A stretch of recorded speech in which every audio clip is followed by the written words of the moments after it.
Hello दोस्तों। तो IT workshop का हम लोग एक और नया यूनिट स्टार्ट कर रहे हैं जो कि है unit 6 MS power point. Okay, इसका पूरा नाम है माइक्रोसॉफ्ट पावर पॉइंट। के बारे में हमारा यूनिट 6 दिया गया है जिसके बारे में हम लोग को पढ़ना है। तो इसका पहले सिलेबस देख लेते हैं। जो सिलेबस में दिया गया है कौन कौन सा टॉपिक है जो हमको पढ़ना है।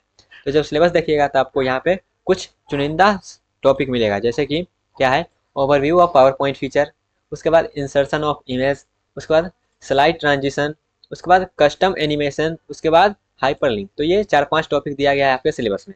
लेकिन यहाँ पे हम जब पढ़ ही रहे हैं तो हम स्टार्टिंग से लेके एंड तक इसको खत्म करेंगे। सिर्फ इतना ही नहीं पढ़ेंगे, पूरा हम एमएस पावर पॉइंट को पढ़ेंगे। ओके गाइस, तो टॉपिक तो इतना ही, लेकिन हम पूरा बेसिक जितना भी है पावर पॉइंट में दिया गया फीचर सबको हम वहाँ पे सीखेंगे और प्रैक्टिकली साथ में करके देखेंगे। ओके, तो चलिए ये स्टार्ट करते हैं अपना। सबसे पहले पावर पॉइंट होता क्या है। तो पावर पॉइंट जनरली आप सुनते ही होंगे, जिसका प्रेजेंटेशन बनाना है तो पावर पॉइंट में बना लो, या फिर गूगल स्लाइड भी होता है, लेकिन हमको पावर पॉइंट में मेनली प्रेजेंटेशन वाला काम होता है। ओके, तो इसका पहले डेफिनेशन जान लेते हैं, प्रॉपर डेफिनेशन क्या है। तो Microsoft PowerPoint is a popular presentation software use to create engaging and interactive slide based presentation. तो ये क्या है, प्रेजेंटेशन बनाने का एक सॉफ्टवेयर है जिससे क्या कर सकते हैं, बहुत अच्छा अच्छा हम यहाँ पे प्रेजेंटेशन क्रिएट कर सकते हैं। ओके, और यहाँ पे स्लाइड बेस्ड, जैसे कि एक स्लाइड यहाँ पे जो हम प्रेजेंट कर रहे हैं ये भी हम पावर पॉइंट के यूज से ही बनाए हैं। तो इससे हम कर सकते हैं, रिप्रेजेंटेटिव प्रेजेंटेशन बना सकते हैं। ओके, तो यहाँ पे इसका डेफिनेशन क्लियर हुआ, इसका मतलब क्या था पावर पॉइंट का मतलब। ओके, तो अब यहाँ पे चलिए अब जान लेते हैं और भी इसका जो फीचर वगैरह है, इससे आप क्या क्या चीज़ कर सकते हैं वो सब चीज़ है। ओके, ये वीडियो थोड़ा सा थियोटिकल होने वाला है क्योंकि इसमें हम थ्योरी ही कवर करेंगे, और नेक्स्ट वीडियो से हम अपने सॉफ्टवेयर पे मूव करेंगे और वहाँ से जो मेन मेन टैब है उसको सीखेंगे। तो ये थोड़ा सा थियोटिकल होने वाला है और एग्जाम में आपको थ्योरी ही लिखना पड़ेगा, तो ये भी देखना आपके लिए जरूरी है। ओके, तो with power point you can, power point के साथ आप क्या क्या चीज़ कर सकते हैं, ठीक है, पावर पॉइंट के यूज करके। तो जैसे कि डिजाइन कर सकते हैं स्लाइड पर, डिजाइनिंग स्लाइड, जो भी आप स्लाइड यहाँ पे देख रहे हैं डिजाइन कर सकते हैं। उसके बाद उसमें टेक्स्ट लगा सकते हैं, इमेज लगा सकते हैं, चार्ट लगा सकते हैं, ग्राफिक्स दे सकते हैं, एनिमेशन ऐड कर सकते हैं, ट्रांजिशन ऐड कर सकते हैं, और मल्टीमीडिया एलिमेंट्स भी आप उसमें ऐड कर सकते हैं। उसके बाद टेम्पलेट क्रिएट कर सकते हैं अपने अनुसार, उसमें को कस्टमाइजेशन कर सकते हैं, उसमें लेआउट दे सकते हैं।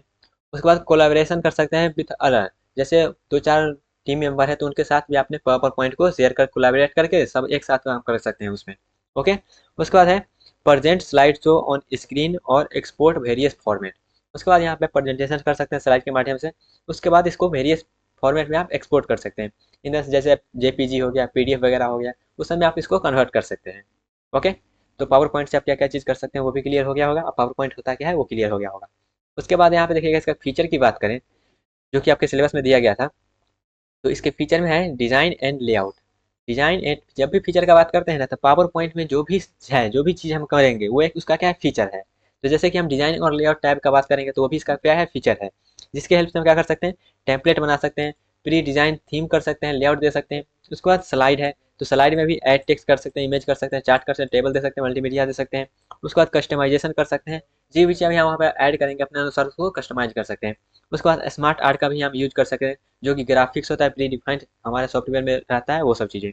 ओके, उसके बाद मल्टीमीडिया एनिमेशन, जैसे कि इमेज लगाना, ऑडियो लगाना, वीडियो लगाना, एनिमेशन लगाना, ये सब भी हम इसमें कर सकते हैं। सबको वन बाय वन सीखेंगे, बस अभी थ्योरी जान लीजिए। उसके बाद हमने अभी बात किया था क्या, collaborating and sharing.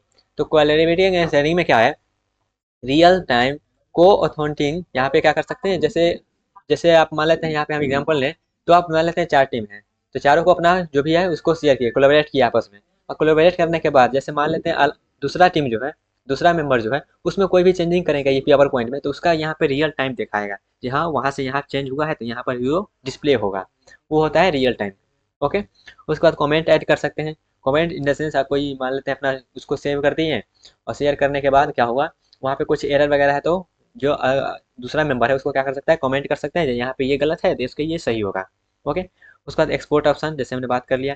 Presentation mode, किस मोड में आप प्रेजेंट करना चाहते हैं, स्लाइड शो या फिर किस मोड में। उसके बाद डाटा विजुअलाइजेशन कर सकते हैं, उसमें आप चार्ट दे सकते हैं, टेबल दे सकते हैं, स्मार्ट और चार्ट लगा सकते हैं। अदर फीचर जैसे कि स्पेलिंग चेकर हो जाएगा, जो भी आप स्पेलिंग वगैरह लिखते हैं अगर वो गलत है तो वहाँ पे स्पेल चेकर हो जाएगा। ग्रामर अगर लिख रहे हैं गलत है तो ग्रामर भी चेक हो जाएगा। उसके बाद इमेज को आप एडिट कर सकते हैं, हाइपर लिंक दे सकते हैं, पासपोर्ट प्रोटेक्शन कर सकते हैं, मतलब पासपोर्ट लगा सकते हैं अपने पीडीएफ वगैरह में। तो ये सब चीज़ कर सकते हैं आप एमएस पावर पॉइंट से। ओके, ये सब इसका क्या है, फीचर हुआ। तो यहाँ पे जब आप जल्दी थोड़ा सा और आगे बढ़ते हैं, जैसे आप सॉफ्टवेयर पे मूव करेंगे, तो सॉफ्टवेयर पे मूव करने के बाद यहाँ पे देखिए कुछ इस प्रकार से आपका इंटरफेस आएगा। तो इस प्रकार से इंटरफेस आता है। तो हमको ये भी जानना जरूरी है कि किस जो भी वहाँ पे बटन दिया गया किसको क्या चीज़ नाम है, ठीक है। तो अब हम बात करेंगे। तो यहाँ पे आप सोच रहे होंगे हम एक ही वीडियो में इतना सारा कवर क्यों कर रहे हैं। तो एक ही वीडियो में हम इतना सारा इसलिए कवर कर रहे हैं क्योंकि आप लोग बोल रहे थे क्या एक ही वीडियो लगभग आधा से 1 घंटा के बीच में वीडियो आना चाहिए। तो हम यहाँ पहले क्या कर रहे थे MS वर्ड में और एक्सेल में टॉपिक वाइज टॉपिक कर रहे थे। एक टॉपिक का एक वीडियो जो कि 10 मिनट या फिर 5 मिनट का था। तो उसमें थोड़ा सा आपको डिफिकल्टीज हो रहा था जहाँ बार बार वीडियो इधर से उधर नहीं मिल रहा है वैसे में। इसलिए हम आप कोशिश करेंगे आधा से 1 घंटा का एक वीडियो बनाने का और उसमें आप अच्छे से अंडरस्टैंड कर ले एक टॉपिक का एक वीडियो। ओके, पहले हम क्या कर रहे थे एक टॉपिक में एक सब टॉपिक का एक वीडियो बना रहे थे, अब एक टॉपिक का एक वीडियो बनाएंगे। यहाँ पे देख ही भी सकते हैं जैसे हमने फीचर भी कवर कर लिया, उसका डेफिनेशन भी कवर कर लिया, उससे क्या कर सकते हैं वो भी कर लिया। अब यहाँ पे उसका जो भी इंटरफेस वगैरह है उसका भी नामिंग जान लेते हैं। ओके, तो चलिए इसका नेमिंग जान लेते हैं आप। तो ये सब आसान आसान चीज़ है इसलिए हम जल्दी जल्दी इसको निपटा रहे हैं। ओके, यहाँ पे हाईलाइटर पहले लें, उसके बाद देखिए इस प्रकार से जो इंटरफेस दिया गया है। तो ऊपर में यहाँ पे देखिएगा हाईलाइट करते हैं, हाईलाइट तो दिख ही नहीं रहा है। ओके, दूसरा कलर लेते हैं गाइस, दूसरा कलर। तो यहाँ पे देखिएगा दूसरा कर लिए, तो यहाँ पे देखिएगा तो आपका जो भी प्रेजेंटेशन का फाइल का नाम होगा यहाँ पे सेव होगा। तो इसको बोलते हैं टाइटल बार, ठीक है। ऊपर में जो भी है उसको बोलते हैं टाइटल बार। उसके बाद यहाँ पे देखिएगा इस कॉर्नर में इस प्रकार से आपका इंटरफेस आएगा, तो इसको बोलते हैं quick access toolbar. Quick access toolbar इसलिए क्योंकि यहाँ से आप डायरेक्टली सेव कर सकते हैं, डायरेक्टली कोई भी काम कर सकते हैं। जहाँ पे आपको सेटिंग में जाके कुछ और चेंजिंग करके कर सकते हैं वो यहाँ से डायरेक्टली कर सकते हैं, क्विकली कर सकते हैं। इसलिए इसको बोलेंगे quick access toolbar. Okay, उसके बाद यहाँ पे देखिएगा डिफरेंट डिफरेंट टैब का नाम दिया गया है, जैसे फाइल हो गया, होम हो गया, इंसर्ट हो गया, ड्रॉ हो गया, ये सब डिफरेंट डिफरेंट टैब का नाम दिया गया है। ओके, तो इसको बोलते हैं टैब्स, ठीक है। जैसे होम है तो उसको बोलेंगे होम टैब, इंसर्ट है तो उसको बोलेंगे इंसर्ट टैब, तो उसको जनरल टैब बोलते हैं। ओके, उसके बाद ये जो है पूरा यहाँ से देखिएगा जो टैब दिया गया है इस टैब के इतना में जहाँ हाईलाइट करें वो देखिएगा ये जो पूरा बॉक्स है इस बॉक्स को बोलते हैं, यहाँ पे नाम नहीं लिखा है लेकिन उसको बोलते हैं रिबॉन, ठीक है। उसको बोलते हैं रिबॉन, जो कि हमने MS एक्सेल और power point sorry MS word में भी किया था। तो सेम नाम सब सेम है, बस यहाँ पे कुछ कुछ चेंजिंग है। जैसे ऊपर क्विक एक्सेस टूल बार हो गया, टाइटल बार हो गया, रिबॉन सेम ही नाम है। उसके बाद यहाँ पे देखिएगा ये क्या है, ये जो स्क्रॉल करते हैं ये स्क्रॉल बार हो गया, ओरिजेंटल है तो ओरिजेंटल स्क्रॉल बार, ये वर्टिकल था तो वर्टिकल स्क्रॉल बार। ओके, उसके बाद यहाँ पे देखिएगा स्लाइड नंबर रहेगा, यहाँ पे कौन सा थीम लगाए हैं वो थीम रहेगा। उसके बाद यहाँ पे देखिएगा इसके बगल में आपका रहेगा slide thumbnail panel, slide panel रहेगा तो इस बगल में उसको बोलेंगे स्लाइड पैनल। उसके बाद यहाँ पे ये जो है देखिएगा यहाँ पे ये जो हम काम करेंगे जिस बॉक्स पे इसको बोलेंगे प्लेस होल्डर, ठीक है। और यहाँ पे जहाँ पे टेक्स्ट लिखेंगे उसको बोलेंगे टेक्स्ट प्लेस होल्डर। ओके, और यहाँ पे ये सब स्लाइड एरिया रहेगा। उसके बाद नोट पैनल, जहाँ पे उसके नीचे में कुछ लिख कमेंट वगैरह भी दे सकते हैं, जहाँ ये स्लाइड किस बारे में है तो वहाँ पे नोट भी कर सकते हैं, नोट पैनल भी होता है। उसके बाद यहाँ पे जो भी आप स्लाइड किस मोड में देखना चाहते हैं स्लाइड का मोड भी है, उसके जूम इन जूम आउट भी कर सकते हैं। तो ये सब कुछ कुछ नामे हैं जो कि आपको याद रहना चाहिए जहाँ किसको क्या चीज़ बोलते हैं। ओके, तो यहाँ तक बस समझने के लिए कि है ना, जैसे जैसे हम आगे बढ़ेंगे सबका हम नाम लेंगे तो वहाँ पे आपको समझ में आएगा जहाँ इसका नाम ये सब था। ओके, तो बस अभी समझ लीजिए इस सबका ये नाम है। उसके बाद यहाँ पे अब फाइल टाइप का बात करें तो फाइल टाइप की भी थियोरिटिकल होता है। तो चलिए फाइल टाइप का भी हम बात कर लेते हैं। तो फाइल टाइप जब ओपन करिएगा आप तो यहाँ पे आपको दिखेगा क्या, डिफरेंट डिफरेंट यहाँ पे आपका जो भी है थीम वगैरह दिखेगा, किस टाइप का आप स्लाइड ओपन करना चाहते हैं। जैसे यहाँ पे सर्किट वगैरह है, उसके बाद यहाँ पे सब नाम दिया गया, नाम देख लीजिएगा क्या क्या चीज़ है। और ब्लैंक प्रेजेंटेशन भी है जहाँ अपना खुद से डिजाइन करना चाहते हैं तो वो, नहीं तो प्री डिफाइंड यूज करना चाहते हैं तो ये सब आप यूज कर सकते हैं। उसके बाद यहाँ पे न्यू ओपन ये सब चलिए इसको हम सॉफ्टवेयर पे ओपन करते हैं और फाइल टाइप को समझ लेते हैं क्योंकि फाइल टाइप में कुछ है नहीं बस थ्योरी है, कैसे प्रिंट किया जाता है कैसे सेव किया जाता है वो सब चीज़ें। चलिए हम यहाँ पे फाइल टाइप को समझ लेते हैं। तो यहाँ पे हम पावर पॉइंट पे ही है जो हम अभी प्रेजेंट कर रहे थे आपको ये सब चीज़ें, ये हमने पावर पॉइंट पे ही बनाया है। ओके, तो यहाँ पे चलिए फाइल टाइप में चलते हैं। तो फाइल टाइप में जब सही गए तो यहाँ पे देखिएगा पहले होम था, फाइल टाइप में देखिएगा फाइल हम ऊपर में है, फाइल टाइप को इंटर कर रहे हैं, ठीक है। देखिएगा यहाँ पे जूम किए हैं तो जूम किए तो देखिए ऊपर में है।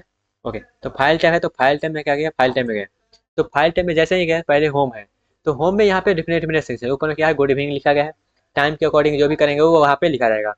उसके बाद यहाँ पे ब्लैक प्रेजेंटेशन, जो भी आप अपना कुछ का यहाँ पे प्रेजेंटेशन देना चाहते हैं तो वो कर सकते हैं। या फिर यहाँ पे डिफरेंट डिफरेंट जो प्री डिफाइन है प्री डिफाइन का भी कर सकते हैं। यहाँ पे आपको मिल जाएगा डिफरेंट डिफरेंट, जैसे कि मोड थीम, अगर मोड थीम पे जाते हैं तो यहाँ पे और आपका थीम मिल जाएगा। उसके बाद क्या होगा यहाँ पे और भी प्री डिफाइंड जो कि होगा ये मिल जाएगा, नहीं तो आप नेट से भी डाउनलोड करके वो कर सकते हैं। उसके बाद यहाँ पे फाइल टाइम में जाते हैं, न्यू का सेक्शन तो हो गया, न्यू के सेक्शन में डिफरेंट टेम्पलेट मिल जाएगा। उसके बाद ओपन में करिएगा तो आप अगर कोई फाइल आप सेव किए हैं तो वो फाइल से ओपन हो जाएगा, फाइल ओपन हो जाएगा तो वो आप यहाँ से ओपन कर सकते हैं। जैसे देखिएगा हम यहाँ पे बहुत सारा हम बनाए हुए हैं पहले से तो वो डायरेक्टली ओपन करने का से दे रहा है, ठीक है। तो इस प्रकार से आप उसको ओपन भी कर सकते हैं। उसके बाद शेयर के मोड पे जाके आप यहाँ पे इसको शेयर कर सकते हैं, तो इसको हम हटा देते हैं। उसके बाद यहाँ पे इसको थोड़ा फिर जाते हैं। उसके बाद यहाँ पे इन्फो में जाइएगा तो जो भी फाइल आप ओपन करेंगे उसके रिलेटेड यहाँ पे जो भी इन्फॉर्मेशन है वो इन्फॉर्मेशन आ जाएगा। तो यहाँ से आप उसका जो भी प्रोटेक्शन वगैरह लगा सकते हैं, पासवर्ड वगैरह लगा सकते हैं। उसके बाद है सेव अ कॉपी। तो ये जो फाइल है उसका एक कॉपी आप बनाना चाहते हैं, सेव करना चाहते हैं, तो वहाँ पे जाके उसका कॉपी सेव कर सकते हैं। ये सेव करिएगा तो वहाँ पे जो मेन फाइल है वो इसका कोई नहीं होगा कुछ, वो जैसा का तैसा रहेगा और इसका एक कॉपी बन जाएगा। उसके बाद प्रिंट के ऑप्शन पे जाएगा तो यहाँ पे प्रिंट के अलग अलग मोड आ जाएगा। जैसे यहाँ पे देखिएगा प्रिंटर, जो भी आप सेलेक्ट किए रहेंगे वो प्रिंटर आ जाएगा। उसके बाद जो भी स्लाइड आप करना चाहते हैं, जैसे यहाँ पे आप कोई भी स्पेसिफिक स्लाइड प्रिंट करना चाहते हैं तो वो भी प्रिंट कर सकते हैं। प्रिंट सिलेक्शन कोई वहाँ पे सिलेक्ट करके प्रिंट करना चाहते हैं तो वो भी कर सकते हैं। कोई यहाँ पे रेंज क्रिएट करके उसको भी यहाँ पे प्रिंट कर सकते हैं। ये हो गया। उसका एक्सपोर्ट का ऑप्शन है, तो इसको अलग अलग मोड में आप एक्सपोर्ट कर सकते हैं, as a PDF, as a JPG file, as a PNG file. उसके बाद ये क्लोज का ऑप्शन है, तो क्लोज का ऑप्शन से आप क्लोज कर सकते हैं। ओके, तो ये सब हमारा फाइल टैब में जो भी फीचर दिया गया है वो सब है। ओके, तो अभी तक हमने क्या क्या डिस्कस कर लिया। पहले पावर पॉइंट होता क्या है वो जान लिए, उसका डेफिनेशन। उसके बाद उससे हम क्या क्या चीज़ कर सकते हैं वो जाने। उसके बाद उसके फीचर के बारे में जाने। फीचर के बारे में जानने के बाद यहाँ पे हम बताया क्या, इसमें जो भी हम काम करेंगे ना वो एक एक इसका फीचर है। जैसे होम टैब में हम क्या कर सकते हैं, क्लिप बोर्ड है, स्लाइड है, फॉन्ट है, ये सब क्या है, सब फीचर है इसका। तो यहाँ पे जब पूरा सीख जाइएगा ना तो यहाँ पे जो भी चीज़ है वो इसके फीचर में लिख सकते हैं आप। उसके बाद हम यहाँ पे जो भी है, जब सॉफ्टवेयर ओपन करिएगा, सॉफ्टवेयर ओपन करने के बाद कुछ इस प्रकार का इंटरफेस आएगा। तो उस इंटरफेस को क्या चीज़ बोलते हैं, जैसे यहाँ पे देखिएगा, जैसे हम सॉफ्टवेयर पे भी हैं तो ऊपर वाले को क्या बोलते हैं, टाइटल बार। उसके बाद ये रिबन है, रिबन के बाद ये जो डिफरेंट डिफरेंट टैब दिया गया है। नीचे में देखिएगा तो स्लाइड नंबर दिया गया है। इधर देखिएगा जूम इन जूम आउट का बटन है। इधर देखिएगा तो ये स्क्रॉल बार दिया गया है। उसके बाद यहाँ पे व्यू मोड दिया गया है। तो ये सब डिफरेंट डिफरेंट इसका नाम है जो कि आपको आना चाहिए। उसके बाद नाम के बाद हम यहाँ पे फाइल टाइप के बारे में जाने। तो फाइल टाइप में बस बेसिक चीज़ ही था, जैसे होम में क्या था तो यहाँ पे डिफरेंट थीम दिया गया था। उसके बाद न्यू का था, न्यू में भी वही चीज़ था। उसके बाद यहाँ पे ओपन का बटन था, तो ओपन में जो भी फाइल आप सेव किए हैं तो वो ओपन हो जाएगा। उसके बाद यहाँ पे शेयर का बटन था, तो शेयर के माध्यम से आप जानते हैं क्या कर सकते हैं, इस फाइल को अपने जो भी शेयर करना होगा किसी को भी वो कर सकते हैं। उसके बाद यहाँ पे इन्फो था, तो इन्फो में जो भी फाइल है उसका इन्फॉर्मेशन पूरा आ जाएगा। उसके बाद सेव था, तो जब भी आप सेव करेंगे तो वो फाइल सेव हो जाएगा। उसके बाद सेव एज का मतलब हुआ जैसे आप उसका अलग लोकेशन पे सेव करना चाहते हैं तो आप सेव एज ऑप्शन पे जाइएगा। उसका प्रिंट का ऑप्शन था, तो जो भी प्रिंट करना चाहते हैं फाइल वगैरह उसमें भी अलग अलग आ जाएगा।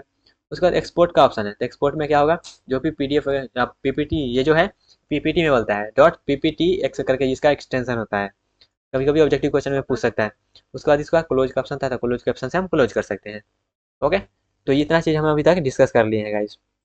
आई होप आपको ये जो थियोरेटिकल पार्ट था ये जनरली थ्योरी ही था।